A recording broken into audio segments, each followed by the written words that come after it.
man, this reminds me of the great Texas Mopar Award. Oh, sorry, how you doing? Excuse me.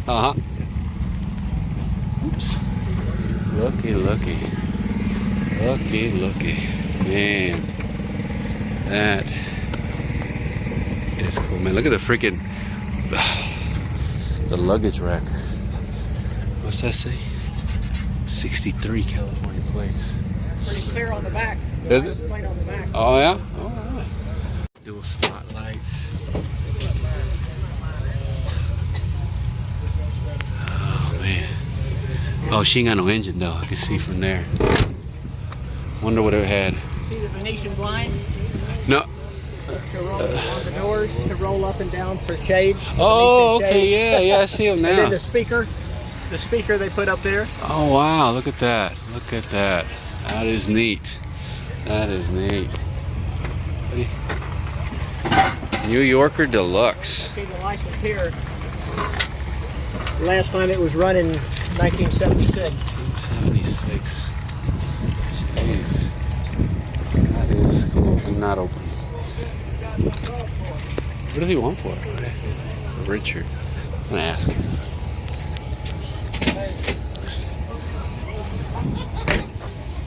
What's the asking price on it? Depends on, I've got a 413 that can go in it. It's a roller right now. We figured the guy will probably put it's got 4-wheel disc brakes. It's all been modified underneath, so probably they'd put a new Hemi in it. If you bought it as is, a roller without motor, transmission, or anything, I'd take 38 for it. 38.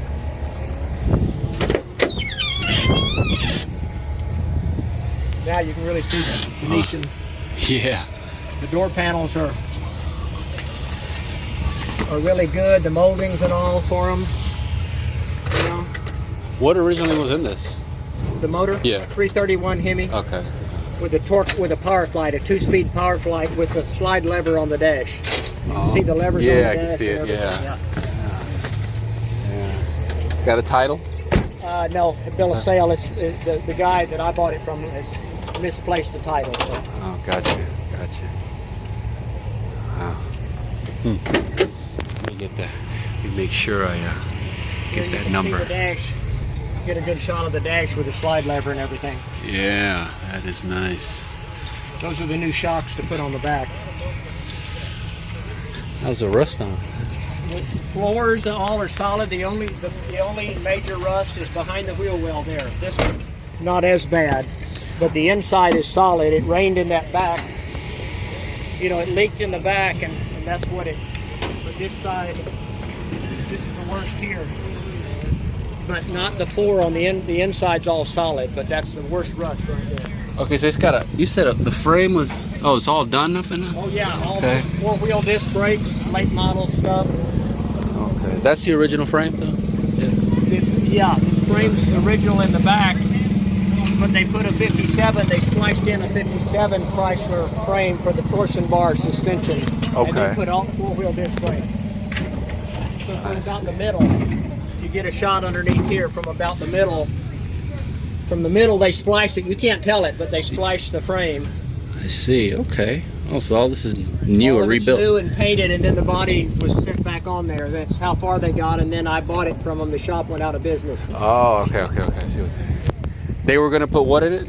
Did they say? Well, you know, you could put just about anything. You could put any motor you want. If you put that Hemi that's in it, you'd have to put a newer transmission. You'd have to put a newer, longer transmission. The power flight is so short, it won't reach the cross member now. Okay.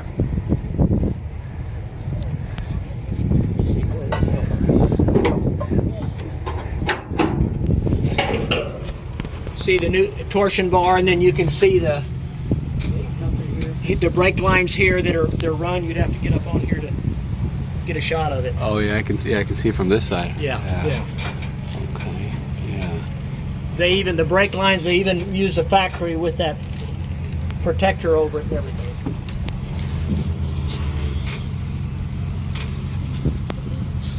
Wow. Where'd you get this car? Just out of curiosity. We're out of San Antonio, and I got it from a guy that had he was restoring another one, a 54 wagon for the guy, for the owner that had this too. Gotcha. And it's out of the little town out of San Antonio, after San Marcos, before Austin. I forgot the name of the town, but I got all the information, what disc brakes, everything that was with it, you know. There's no rust around the drip rail, which is what you worry about, because if it's rusted around the drip rail, you just can't fix it without putting a new top on it and everything. So all of that's solid. It's pretty much complete. Yeah, that is interesting. You said you would take what, 35? I'd take 38 for 38? it, as is, a roller. If you want it with the 413 motor with a 727 transmission, it's a passenger car 413. It's a good running motor. It has the power steering pump and alternator and everything on it, on the motor. And the 727 would fit right in that cross member and everything. Watch out, he said. But I'd take $1,000 more for that motor to go with it. Well, I've got the original Hemi that came out of it. If you wanted it with that, it's $2,500 more. Gotcha. So it's 38 plus 25 instead of the 1,000. But it's a running motor. We ran a compression check, and we cranked it, and it had 40 pounds oil pressure just cranking over on it, not running it. Just cranking over with no plugs in it. And so I knew it was all good. I had the pan off. I went ahead and put new oil in it, everything, and we fired it up. I got plug wires and plugs and all and put on it, and we fired it up. Just by pouring gas in the carburetor, you know. And the motor fired up and ran. I still got the oil pressure gauge screwed on the back of the motor. It has 45 pounds, 50 pounds oil pressure idling. So now, and the do you know what gear ratio did they put on there? And was it it's original rear end, so it's probably 373, I think, or something like that. But they put all the new disc brakes, front and rear, and the brake lines and suspension. All of that's been done and painted, you know.